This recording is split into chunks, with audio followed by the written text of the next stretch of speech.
in the case of labour vouchers, you have to realise what the labour vouchers are being given for. They're being given for people performing work of average intensity.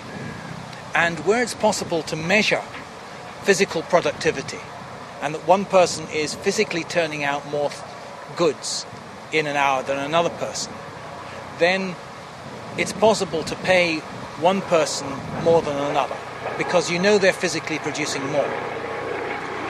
When it comes to highly collective work, where a lot of people collaborate, then it's not so easy to say that one particular person has contributed more or less to that. And under those circumstances, you can't rely on that kind of incentive. But if you think that only monetary incentives are relevant, you have to explain two very important features of the modern world. One of them is the success of the Japanese economy, where people are not paid monetary incentives in companies, but they tend to be paid a salary which just depends on the number of years' service. And this doesn't stop Japan having the most productive workers in the world. Then you take another example and look at two people. You look at Bill Gates and you look at Linus Torvalds. And Bill Gates owns a company whose developers produce Windows, and Linus Torvalds wrote the original Linux operating system. Now, Linus Torvalds and the other developers of Linux do it from love of workmanship. They do it from love of producing something useful. And in the end, they've produced something more useful than the people with monetary incentives like Bill Gates. If you look at the internet now, it runs largely on Linux servers. It runs using Apache web servers. All of this is software that's been written by people just for the love of doing it. And one shouldn't underestimate the extent to which people have a pride in their work and want their work to be done well. And they're willing even to do this, as the free software movement shows. They're willing to do it without being paid at all, if the satisfaction of the work is enough.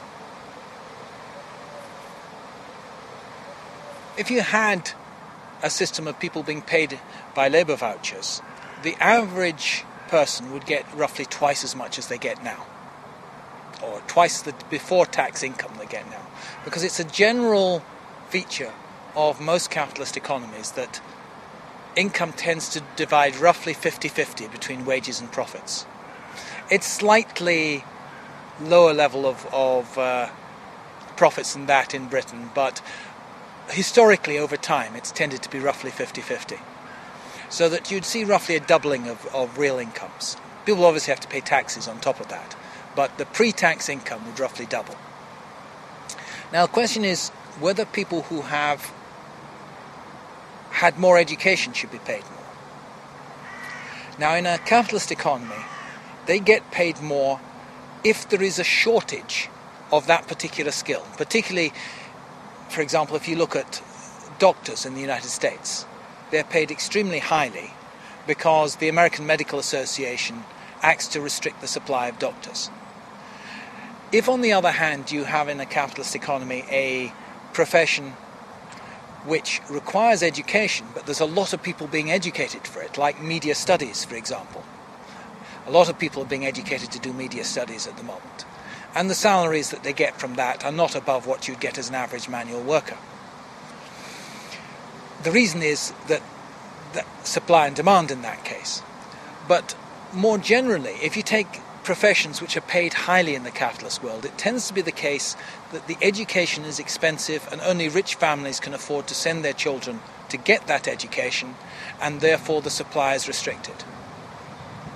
If the education is paid for by the state and people are paid a salary whilst they're students, then there is no particular reason why the individual should benefit from that. The costs of education haven't been met by the individual, they've been met by the taxpayer.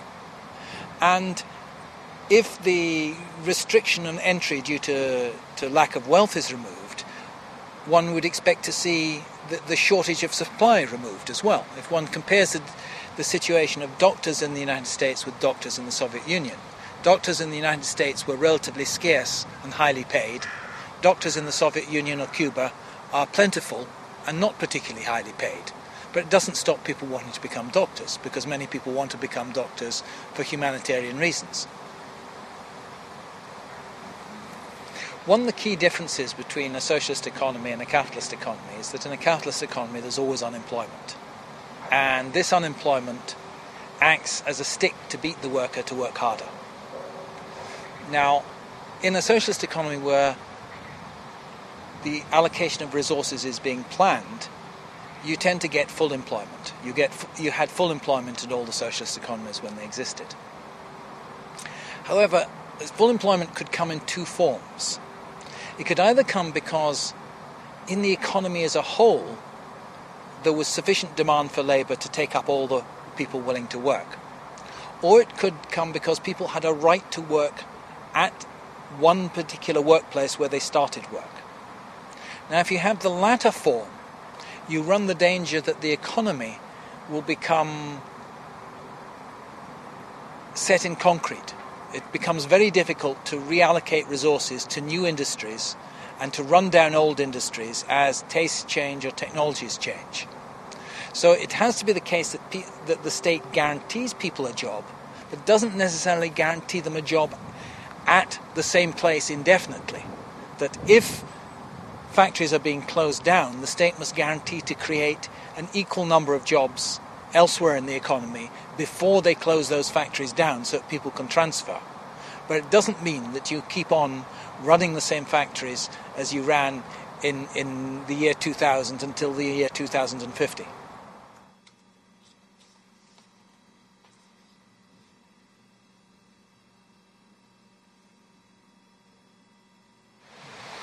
Originally, democracy meant rule by the mass of the people. Especially, Aristotle makes this clear, it means rule by the poorer mass of the people.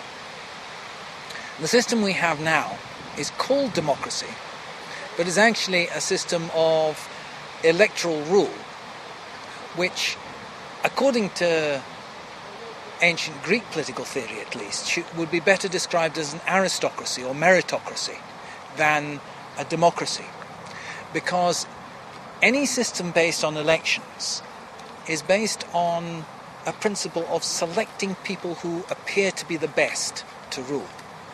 And who appears to be the best in any society? The people who appear to be the best are always the richer and better educated.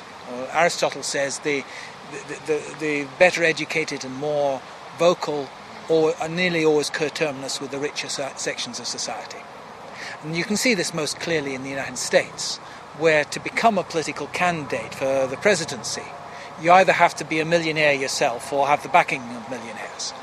But even if one were to look at a European Parliament, or take the European Parliament, and look at the cross-section of the population who's represented in the European Parliament, look at the percentage of men and women, look at the percentages of people from different social classes, look at the percentages of people from different races.